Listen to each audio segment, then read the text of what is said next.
Not a lot of people know this about me, but I'm actually a sommelier, level 2.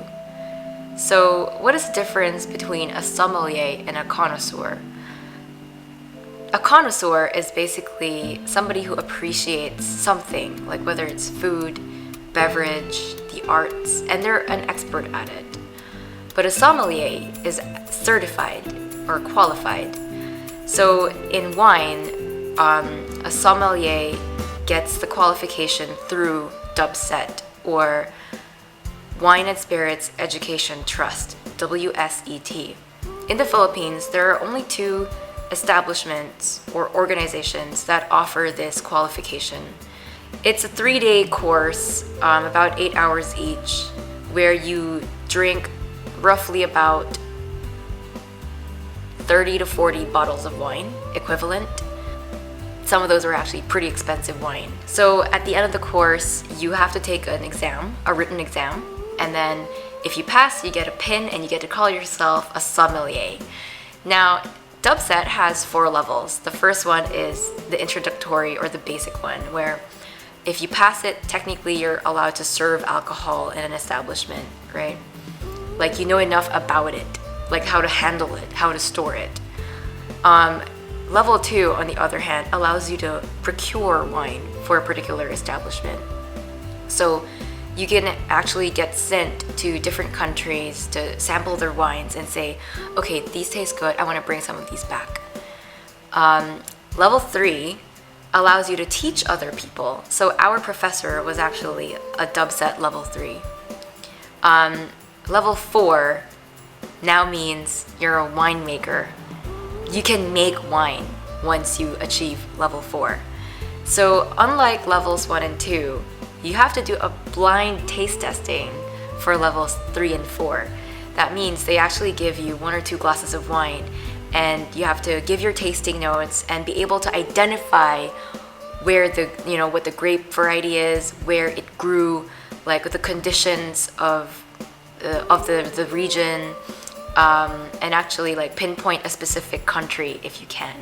Not a lot of people have achieved a WSET 4 in the world. There are only a few masters. So in those 3 days, drinking wine nonstop, we actually talk about how to make wine, the different types of grape varieties, what are the different aromas and fragrances, how do you properly describe them, right? I think for me that was the most important part.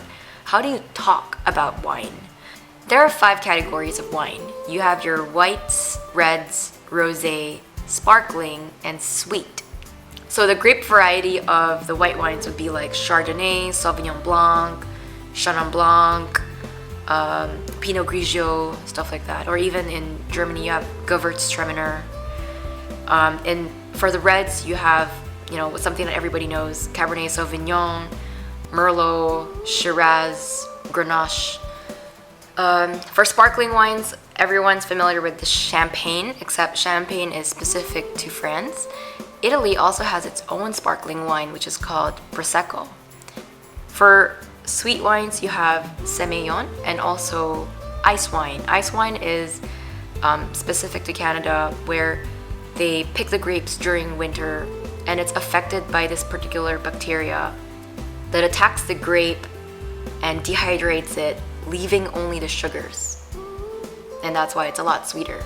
So WSET has created a systematic approach for describing wine or for tasting wine.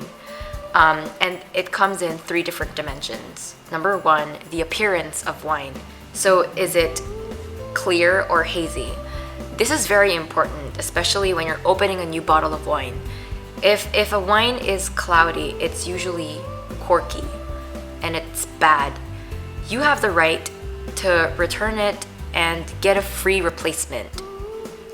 And then after that, you can describe its intensity. So is it a pale, medium, or deep color? What is the color? If it's white, is it lemon, gold, or amber? If it's rosé, is it pink, salmon, or orange? If it's red, is it like purple, ruby, garnet, or tawny? So for example, I can say this Cabernet Sauvignon is a deep purple color. Next, you have the nose. So first, Similar to the appearance, you have to describe the condition. So is it clean? Does it smell clean to you? Does it smell quirky? Or does it smell like molds? Right? So again, it's actually grounds for you to return the bottle of wine and get a new one. Next, you can describe the intensity. So is it light, medium, or pronounced? If it's pronounced, you can actually smell it from this distance. But if you have to stick your nose in the glass just to be able to smell something, then it's just a light intensity. And then finally, you have the aroma. Examples of this would be, oh, it's fruity, it's floral, it smells like berries, it smells like oak, it smells smoky, peppery, stuff like that, right? Now for the palate, you can describe its sweetness. So is it dry, off dry, medium, or sweet? Examples of sweet would be Moscato. For sparkling wines, you have champagne, which could either be sweet like an Asti or dry like a Prosecco. And then for acidity, you have low, medium, or high acidity.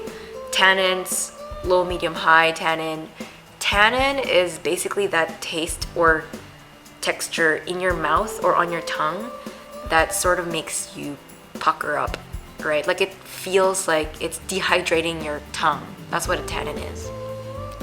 Tannins are usually present in red wines, but not so much in whites. Actually, there are no tannins for whites. And the tannins come from the skin and the seed of the grapes. Now, the reason why white wine doesn't have tannins is because the seed and the skin are removed before fermenting the wine. You also have the body. So is it light, medium, or full-bodied? Body is basically the feeling in your mouth or on your tongue. And it's usually related to the alcohol by volume, or ABV. Usually the higher the ABV, the fuller the body. Next, we get to the flavor. So similar to the aroma, you can describe it as floral, fruity, herbaceous, tastes like vegetables, it tastes like diesel, it tastes like gravel. At some point, I actually called it soy sauce. And the professor was like, oh, you probably mean earthy. And the thing about wine is that anything goes. You can say whatever you want because it's subjective, right? So the last thing you can describe on the palate is the finish. So if it's got a short finish, that means the taste sort of dissipates right away. If it's got a long finish, that means even after you swallow and you go nom nom nom, it's still there. You can still taste it. Now, once you've identified or described your appearance, your nose, your palate, then you can make a conclusion or a judgment. So what's the quality? Is it good? Is it faulty? Is it outstanding? Does it exhibit the characteristics that you would normally expect from wine of that region? So all these things are actually affected by various conditions, right? One would be the process of fermentation. Was it aged in an oak barrel or was it aged in a steel barrel? What about the bottling process? What about the way it was crushed and pressed? But more importantly, what's the grape variety? Where did it grow? What was the climate? Is it a cool climate? Is it a warm climate closer to the equator?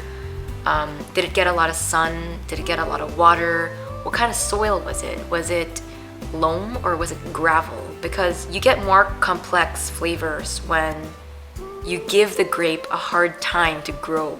So places like, let's say, Argentina, where it's a bit hilly, the grapes actually grow on the side of a cliff. That means they only get sun at a particular time of the day, and also they have to like root themselves really deep underground, which also allows them not just to suck up water, but even the minerals in the gravel or underneath, right? Those are the things that give the wine more than just like a fruity taste. That's where you start getting weird descriptions like, oh, it tastes like leather, tastes like wet fur, tastes like wet leaves in a forest, right? Or even, oh, it tastes like rubber, tastes like tar. I've actually tasted all these things. I've even tasted something like petrol or like gas. It was really weird, but also very interesting, right? Now, about sugar. Sugar actually plays a very important role in fermentation, as we all know, right? And the different conditions that we mentioned, just such as the amount of water or rainfall, the warmth, amount of sun, the soil, all of those things actually affect the amount of sugar that the grape contains. And the amount of sugar eventually affects the amount of alcohol that you can generate in those grapes when you ferment them, right? So, and that is why all of these different things affect the quality of the wine and also even the price of the wine. When you talk about wine, you're actually relating all of these smells, these tastes to your own memories, which is great, right? And no one can take that away from you. No one can say that, no, you're wrong. It doesn't taste like rubber, it tastes like soap, right? Who's to say? It's subjective, right? But it's interesting because it makes you imagine all of these things, but there's none of it in it, right? There is no tar in your wine. It just tastes like tar because of how it grew. In wine, there's also what you call like old world versus new world, right? Old world wines are those that came from France, Italy, Spain, Germany, where they were originally from. And the new world would be Australia, South America, like Argentina, Chile. You have those in South Africa as well, like Cape Town. You have the US, like in California, and all of that, right? So it really depends on your own preference. Some people gravitate towards old world. People like me actually gravitate towards new world. How are they different? I would say that the old world still has the old technique or the original technique, and so they're probably those that come off as a bit more mature versus the new world wines. And the thing about these different locations is that they have different appellations or labels to say that this is certified wine coming from this particular region. So in France, you call it Appellation d'origine contrôlée. In Italy, you call it Denominazione di origine controllata. In Spain, you call it Denominación de origen calificada. Something like that. So these are labels that you would often find on the bottle. And so those things actually make the wine a bit more expensive because they are of utmost quality. But apart from, the appellation, other things could also drive up the cost, right? Like the process itself. Like doing it by hand is definitely more expensive than having a machine pick all the grapes, press it, crush it, and having it, bottled automatically, right? Or like storing it or having it age in a steel barrel. But apart from that, the rating of critics also have an impact. So those that receive awards are definitely going to shoot up in terms of price. So you have like more affordable wines that you see in convenience stores, for example, or in supermarkets, right? Like the cheaper ones would be like under 300 pesos or even under 400 pesos, right? The low to medium range would be 400 to 1,000. And then medium would be 1,000 to 3,000. And anything beyond that, even beyond 5,000, I would say, is like just medium to high. High or really expensive wine can actually go as high as 100,000 pesos, right? But I think for me personally, those that cost somewhere between 400 and 800 are like good enough. I hope I was able to give you guys a newfound appreciation for wine. Wine isn't just there to get drunk off of. We're here to appreciate the flavor, the taste, the aroma, the amount of effort that goes into making the wine, right? And also how amazing it is that we have all these different flavors that could be interpreted differently by each person. It's almost like an art, right? There is a science to making wine, but it is an art to appreciate wine.